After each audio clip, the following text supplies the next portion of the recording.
Vasaras gaidītākais piedzīvojums Summer Sound festivāls Liepājas pludmalē 1. un 2. augustā. Elektroniskās deju mūzikas grants no Zviedrijas Galantis. Platīna hitmakers no apvienotās karalistes Jonas Blue.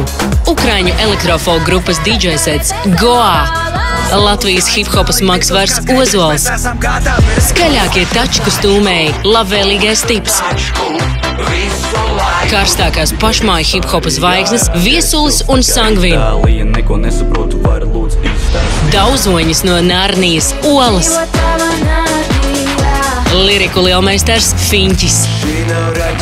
Carnival Youth, Sudrabu sirds, Emīlija, Miks Galvanovskis, Pirmais kurs, Slapenais mākslinieks Ruta un vēl daudzi citi grandiozākajā festivālā Baltijā Summer Sound. Biļetes lētāk tikai līdz 31. martam. Nenokavē. Summer Sound LV informē, EHR un TVNet aicina Liepājas pilsētu.